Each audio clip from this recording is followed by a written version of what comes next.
Shalom, jemaat yang terkasih di dalam Tuhan Yesus Kristus, terkhusus Dr. Sundoro Yahya, dosen pengampu mata kuliah Soteriologi STT KAO Semarang, dan juga teman-teman mahasiswa Pasca Sarjana Teologi STT KAO Semarang. Perkenalkan, saya Yulis Eko Kurniawati. Saat ini hendak mempresentasikan mengenai doktrin tentang dosa berdasarkan kitab Mazmur 51.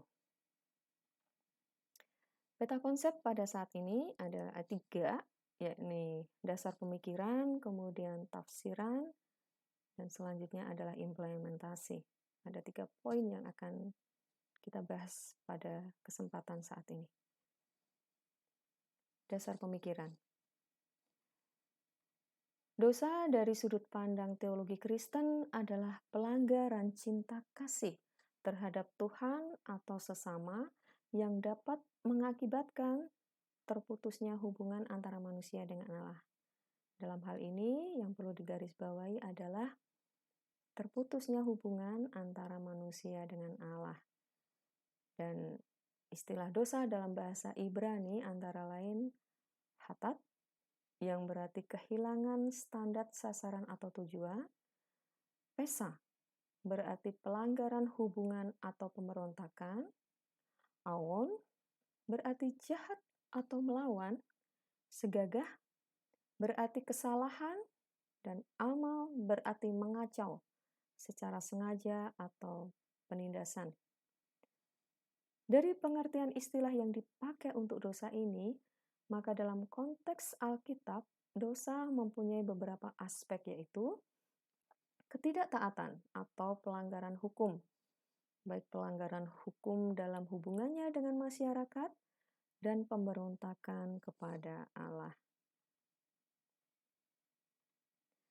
Nah, kita akan mengingat kembali bagaimana dosa itu timbul atau terjadi atau masuk ke dalam dunia ini. Kalau kita ingat cerita Alkitab ketika kita masih sekolah minggu atau ibadah anak, maka kita pernah mendengar cerita bagaimana Allah menciptakan isi dunia ini selama 6 hari. Jadi diciptakanlah segala sesuatu dan itu baik. Taman yang indah, kehidupan yang penuh dengan harmoni. Jadi Anda bisa melihat setidaknya gambarannya kurang lebih seperti itu. Jadi satu tatanan kehidupan yang penuh dengan keharmonisan. Nah, untuk segala sesuatu yang telah Tuhan ciptakan ini, Tuhan mengendaki bahwa ada yang menjaganya, ada yang mengaturnya, ada yang memeliharanya. Untuk itulah Tuhan menciptakan manusia pertama, yaitu Adam, sebagai mandataris Tuhan yang Dia letakkan di bumi dengan maksud dan tujuan menjaga, memelihara, mengupayakan, mengusahakan apa yang sudah Tuhan ciptakan. Nah, di dalam gambar kita bisa melihat bahwa Adam dulu begitu dekat dengan hewan-hewan, ya. Mungkin ada singa, ada binatang buas, menjadi sesuatu yang bukan menakutkan, tetapi menjadi sahabat bagi Adam. Nah, karena melihat Adam sendiri, sementara Tuhan itu menciptakan berpasang-pasangan, akhirnya Tuhan memberikan seorang penolong bagi Adam yang sepadan. Maka diciptakanlah Hawa sebagai teman Adam dalam menjalankan tugas keseharian Adam di Taman Eden. Kepada mereka berdua, Tuhan telah berpesan bahwa buah-buahan yang ada di dalam taman ini boleh dimakan, namun hanya satu pohon yang buahnya tidak boleh dimakan, bahkan disentuh pun jangan. Nah, Adam dan Hawa berusaha untuk mentaati apa yang telah Tuhan firmankan. Namun, ternyata ada oknum lain yang rupanya tidak suka dengan uh, kehidupan, kedinamisan antara manusia dengan Tuhan. Dia berusaha untuk memisahkan satu hubungan ini supaya tidak menjadi satu hubungan yang harmonis. Untuk itulah datang iblis dalam rupa ular dan kemudian menggoda, lebih tepatnya membuat suasana ambigu begitu ya, sehingga kata-kata itu dibolak-balik sehingga si Hawa pun akhirnya mikir yang semula ketetapan hatinya untuk tetap berada di dalam jalan Tuhan, akhirnya ketika ada satu masukan, ini hanya cerita nih sebetulnya si ular nih hanya ngatur kata aja, tapi ini rupanya satu senjata yang ampuh sehingga Hawa menjadi terperdaya dan apa yang menjadi perintah Tuhan untuk tidak boleh makan makanan dari buah pengetahuan yang baik dan yang jahat, akhirnya dia mengambilnya. Dan tidak hanya mengambilnya, dia membagikannya pula kepada Adam. Akhirnya atas peristiwa itulah manusia jatuh ke dalam dosa. Pemahaman di sini bukan gara-gara makan buahnya atau buahnya itu yang membuat dosa, tetapi karena manusia tersebut tidak mentaati kehendak Allah. Nah, itulah poinnya. Tidak seturut kehendak Allah. Dan ini dianggap sebagai sebuah pertentangan. Dan kita melihat bahwa respon dari Adam dan Hawa ketika Tuhan menegur, "Di manakah engkau?" Dan mereka mengatakan, "Kami malu karena kami telanjang." Siapa yang mengatakan kalian telanjang? Apakah kamu sudah memakan buah itu? Nah, di situ Adam dan Hawa bukan segera mengakui dosanya, mengakui perbuatannya, tapi tunjuk-tunjukkan, gara-gara perempuan yang kau tempatkan itu. Nah, Hawa juga nggak mau dijadiin kambing hitam. Nah, ular itu yang telah membujuk aku. Jadi ada semacam salah-salahan satu sama lain. Tidak ada tanggung jawab moral untuk mengakui, iya, saya bertanggung jawab terhadap apa yang saya lakukan. Ternyata enggak. Nah, apa konsekuensi logis ketika mereka memutuskan untuk tidak mentaati perintah Tuhan, yaitu kehidupan mereka diusir dari kemuliaan Tuhan. Hubungan mereka terputus dan mereka harus menanggung kehidupan yang berat di luar taman yang telah disediakan Tuhan. Bahkan Tuhan sudah memasang peruk supaya mereka tidak bisa balik. Ditolak oleh Tuhan. Nah, itu sesuatu yang sangat menyakitkan bahwa putus hubungan dengan Tuhan itu adalah sebuah kematian ya. Namun dalam ini Tuhan tidak tinggal diam bahwa apapun yang terjadi Tuhan sangat mengasihi manusia. Maka Tuhan mengupayakan terjadi rekonsiliasi kembali antara Tuhan dengan manusia, dan kedepannya bahwa Tuhan mengutus anaknya yang tunggal untuk dapat menyelamatkan manusia. Akibat dosa inilah ada jurang yang terbentang luas sehingga manusia sulit untuk mendekati tahta Tuhan, dan adanya keterpisahan manusia dengan Tuhan. Apapun yang dilakukan manusia tidak akan bisa menjangkau menuju ke tempatnya Tuhan. Nah, kita akan belajar tentang dosa yang berasal dari Mazmur 51. Kita akan mengetahui dulu tentang kitab Mazmur, bahwa Mazmur 51 merupakan penomoran di Septuagintanya di Mazmur 50. adalah sebuah mazmur dalam bagian kedua kitab Mazmur di Alkitab Ibrani dan Perjanjian Lama dalam Alkitab Kristen. Mazmur ini digubah oleh Daud, terbagi atas 21 ayat. Dalam versi terjemahan baru dari Lembaga Alkitab Indonesia, Mazmur ini diberi judul Pengakuan Dosa, merupakan salah satu dari 7 Mazmur pertobatan, dan sering dipakai dalam liturgi pengakuan dosa di gereja-gereja Kristen pada umumnya. Jadi, beberapa gereja memakai liturgi gerejawi, di mana sebelum pembacaan firman, jadi sesudah votum dan salam, itu ada bagian pengakuan dosa di mana jemaat diajak untuk mengakui dosa-dosa yang dilakukan dan kemudian diajak untuk memohon ampun atas apa yang telah diperbuatnya. Dalam ibadah Rabu Abu, Mazmur ini dipakai sebagai pembacaan Alkitab. Jadi memang Rabu Abu adalah masa di mana menjelang Paskah. Jadi sesudah Rabu Abu nanti akan disambut dengan Kamis Putih, kemudian disambut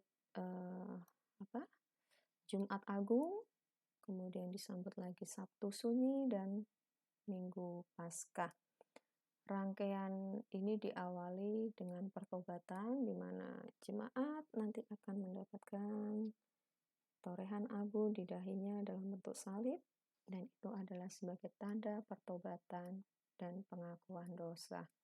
Dan Mazmur ini digunakan di dalam pembacaan Alkitab pada ibadah tersebut. Mazmur 51 ini dilatar belakangi oleh peristiwa Daud melakukan perzinahan dengan Batsyeba dan melakukan rencana pembunuhan terhadap Uria. Jadi sangat ironis sekali karena Daud melakukan satu tindakan kriminal kalau sekarang, tindakan kriminal yang terencana. Nah, kalau kita ingat cerita waktu masih di sekolah minggu ya, bagaimana Daud suatu petang berjalan-jalan di atas sotohnya atau balkoni. Nah, kalau sekarang itu balkoni. Dia melihat pemandangan kota Israel dan ketika matanya tertuju sebuah pemandangan yang lebih cantik menurutnya, yaitu seorang wanita yang sedang mandi, yaitu Batsyeba, hatinya terpaut. Mestinya ketika dia menyadari bahwa wanita itu bukan single lagi tapi milik orang, mestinya saat itu harusnya stop ya. Tapi apa yang terjadi? Wanita tersebut dipanggil ke kerajaan dan bahkan diajak untuk melakukan hubungan sebagai suami istri atau hubungan seksual yang menyebabkan Batsyeba hamil. Nah, disinilah ada semacam ketakutan dalam diri Daud. Bagaimana cara menutupi kehamilan Batsyeba sementara itu suaminya sedang tidak ada di rumah? Pasti akan menjadi aib, sebab kalau misal sampai Batsyeba mengaku siapa yang menghamili, bahwa itu adalah Raja Daud, maka secara martabatnya akan menjadi jatuh. Nah, oleh sebab itu ketika Uria pulang dari peperangan, Daud berusaha untuk mengarahkan, kamu tidur di rumah sama istri gitu. Maksudnya kalau nanti Uria tidur di dalam bersama istrinya dan melakukan persetubuhan sebagai suami istri, itu syah. Oh, itu anaknya Uria, begitu kan? Tapi ternyata tidak. Apa yang direncanakan Daud itu gagal. Uria tidak mau untuk tidur bersama istrinya. Dia memilih untuk tidur bersama teman-temannya di tenda. Demikian pula ketika Daud mengajaknya untuk minum. Dalam kondisi mabuk, Uria tetap memilih tidur di tenda bersama teman-temannya. Akhirnya apa yang dilakukan oleh Daud? Daud berusaha untuk menghabisi Uria dengan cara menempatkan Uria di garis depan di dalam peperangan. Nah, ini adalah sebuah pembunuhan terencana. Mulai dari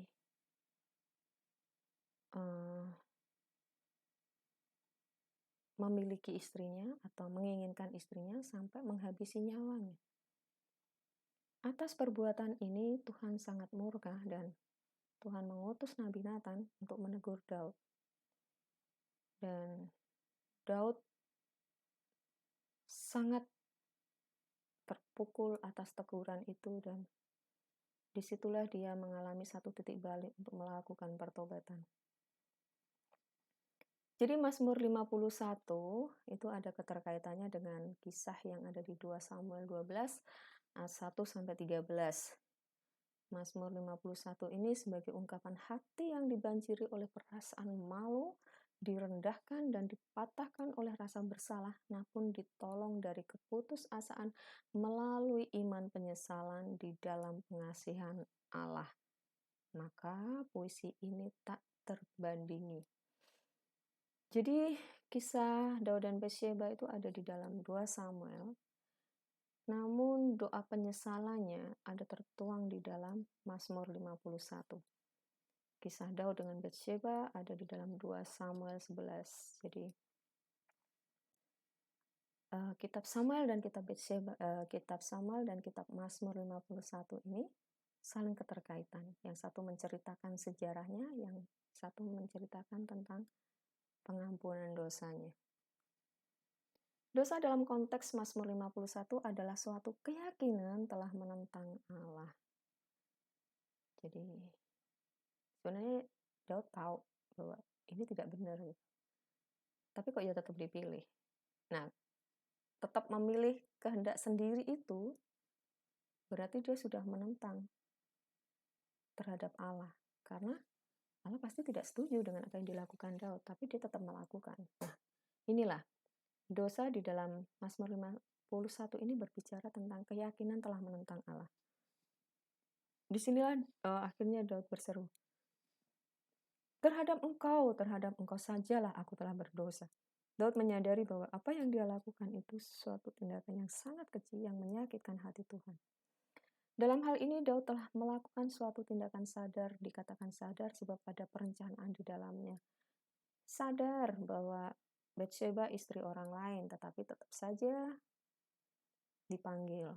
Sadar bahwa Batsyeba itu suaminya sedang tidak di rumah, tapi diajak untuk tidur bersama.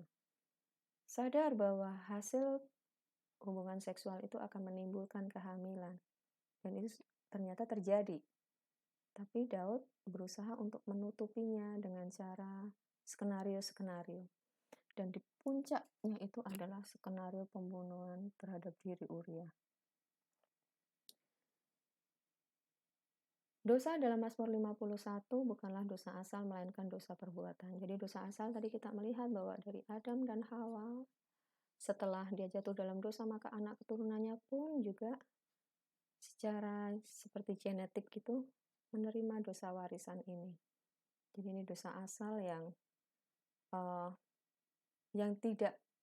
melekat, bahkan ketika seorang anak pun lahir dia sudah memiliki dosa asal dari orang tuanya. Namun yang dilakukan Daud ini adalah dosa perbuatan. Jadi selain dia juga memiliki dosa asal, tapi dia juga menambahinya dengan perbuatan. Intinya Daud membawa dosa asal, namun dalam hal perzinahan dengan Batsyeba, Daud dengan sadar melakukan tindakan tersebut. Sadar melakukan satu tindakan jahat. Jadi ini dosanya sudah ganda, sudah multiple. Dia melakukan sesuatu yang salah tapi sadar begitu. Nah, apa yang dilakukan oleh Daud ketika dia jatuh ke dalam dosa, kemudian Nabi Nathan menegurnya? Yang pertama adalah kesadaran tentang pertanggungjawaban pribadi. Jadi ini berbeda sekali dengan kondisi Adam dan Hawa ketika mereka melakukan kesalahan, mereka saling tuding. Ini perempuan ini nih yang Tuhan hadirkan buat hidupku, sehingga dia menggoda aku untuk ikut makan buah ini. Nah, si perempuan, si Hawa nggak mau kalah. Ini ular ini nih yang membujuk aku. Jadi ini jelas sekali satu perbedaan antara apa yang dilakukan oleh Adam dan Hawa dan apa yang dilakukan oleh Daud. Bahwa Daud mengambil apa yang terjadi itu sebagai tanggung jawabnya. Dia tidak menyalahkan Batsheba sebagai seorang penggoda, dia tidak menyalahkan siapapun. Dia dengan gentle berani mengatakan, ini salahku dan aku mengambil tanggung jawab atas apa yang terjadi. Jarang orang melakukan itu. Orang sering mencari siapa yang bisa disalahkan atas kesalahan yang terjadi dalam dirinya, supaya dia tidak merasa terbeban oleh rasa bersalah. Biasanya seperti itu. Nah, ini adalah hal yang perlu kita contoh dari Daud, bahwa dia berani bertanggung jawab secara pribadi apa yang dia lakukan. Kemudian dia membuat suatu pengakuan yang tanpa tersembunyi lagi tentang kesalahannya. Secara detail dia ungkapkan itu. Ada kalanya orang masih menyembunyikan sesuatu yang kesalahan-kesalahannya supaya tidak terlalu berat tuduhan yang terjadi atas dirinya. Namun tidak demikian dengan Daud. Daud mengakui semua yang kesalahannya ini tanpa tersembunyi. Dan yang poin ketiga adalah setelah mengakui itu dia memohon bagi pembasuhan dosa dengan sempurna. Dia tahu bahwa yang dilakukan adalah satu kekejian dan kejijikan. Maka dia ingin disucikan kembali. Dan poin keempat adalah mengarahkan diri kepada Allah, menyerahkan diri kepada Allah selaku satu-satunya yang dapat menyelamatkan dia. Jadi dia tahu betul kemana dia harus berjalan, harus lari, bahwa kepada Allah lah dia meminta satu keselamatan dan pembasuhan dosa.